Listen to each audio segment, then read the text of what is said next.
Yes, ito na. Dumating na yung grocery natin. 'Di ba? Ayan na si grocery, driver ni grocery.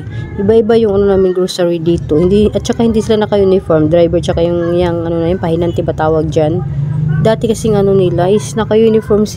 Akala ko may pa-gift si kay Barry. Chocolate na. Oo. Saka pa kay grocery. Kaya nga. Ilang taon na akong sa kanila eh. Ito na yung natin, babayaran natin kay grocery. Ayan na, 4,512.60. Ito na, magbabayad na tayo kay kuya. Ayan, hinabot ko na yung mga barya tsaka yung papel. Nag-1,000 sa kanya, 4,000 mahigit. Diba puro barya ang binabayad ko kasi mabigat na sa kaha. Halos lahat ng dito, pag nagbabayad ako, kalimitan talaga ay barya. Pinabayad ko na sa kanila kasi di ba mabigat.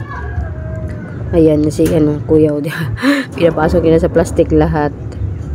Di ba? Sabi ko sa sarili ko, ayoko muna mag-order kay grocery kasi parang nagtampo ko sa chichirya na 5 piraso, pero binili pa rin naman nila kasi hindi naman daw anong tawag nito, kahit UP daw siya, okay naman daw ang lasa. Kaya okay, nabinta pa rin naman kahit paano, naubos ngayon eh. Naghahanap pa nga sila ng mga chichirya. Mas mura kasi si di ba? Mas mura si grocery sa mga chichirya kaysa kay Pure Gold. Medyo mataas ng piso 2 kay Pure Gold. Medyo mababa si grocery. Ayan yung bill natin. Ayan na yung mga pinamili ko kay grocery.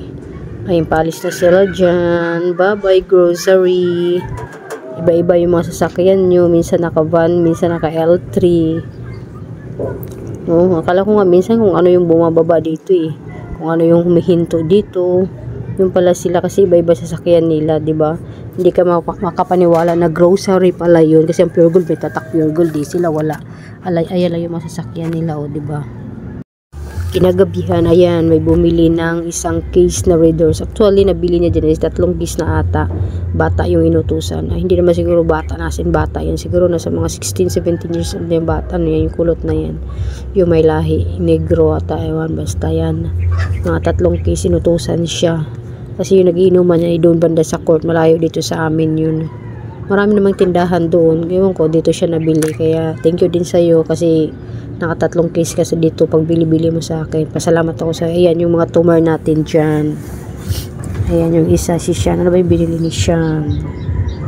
Nagpapakash in pala siya dyan. Yung batang na yan lagi din siya nagpapakash in dito. Mga 60, minsan 50, minsan ay 100. Papa naman din niya lagi din 100, 200, 300. Kasi yan naglalaro nga sila ng scatter. Ibig ko sa batang to kung anong nilalaro nito kasi lagi siya nagpapakash in sa akin. Hindi ko alam kung nagsusugal ba yan kasi batang bata pa. Hindi naman siguro, no? Ewan, basta yan, nagpapakash in din siya.